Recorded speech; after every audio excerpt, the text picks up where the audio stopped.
మన రాజా గాడికి ఈ రోజా దొరుకునా సైకిల్ బెల్కి. ఇది వరకు అసలు యాక్ట్ చేసిన ఎక్స్పీరియన్స్ కొంచెం కూడా లేదా? స్కూల్ డ్రామాస్ కాలేజ్ బంక్ కొట్టచ్చు అని చెప్పి అలా స్టార్ట్ అయిన జర్నీ ఇప్పుడు this has become my full time profession. First cinema hit అయిన తర్వాత, సెకండ్ సినిమా ఇంకా ఇంకొంచెం పెద్ద హిట్ అయిన తర్వాత ఇంట్లో సెలబ్రేషన్స్ ఏంటి? నేను జీరో ఎక్స్పెక్టేషన్స్ తో వెళ్ళిన అమ్మాయిని వాళ్ళు ఎవరో కూడా తెలియదు నాకు ఆడియన్స్ లో. నా పేరుతో కాకుండా కాత్యాయని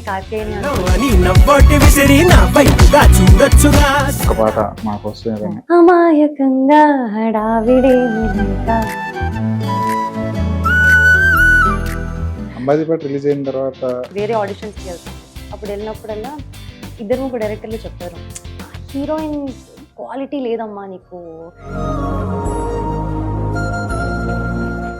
సింగిల్ స్క్రీన్ లో మీరు బాగా ఎంజాయ్ చేసిన సినిమా ఏంటి? నాకు తెలిసి కలేజా. ఫస్ట్ టైం చూసినప్పుడు అయితే ఆ బీజిఎంకి ఎంతో sir out of the box అనిపించింది సడన్ గా.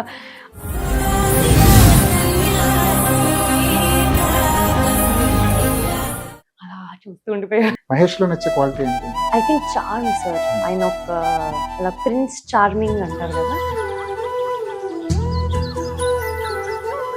నైటీలో బాగుంది అని నాకు మెసేజ్లు వచ్చాయి. మీరు చాలా గట్టిగా కొట్టారంటే మౌలిని.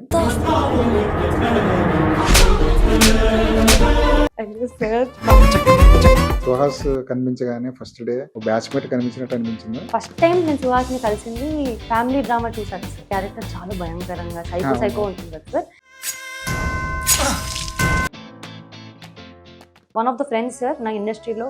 అలా I can always he's one call away. అంటే స్క్రిప్ట్ చెప్తున్నప్పుడు ఇది ఏమైనా ప్రామిస్ చేసుకున్నారా? బాహుబలి అట్లా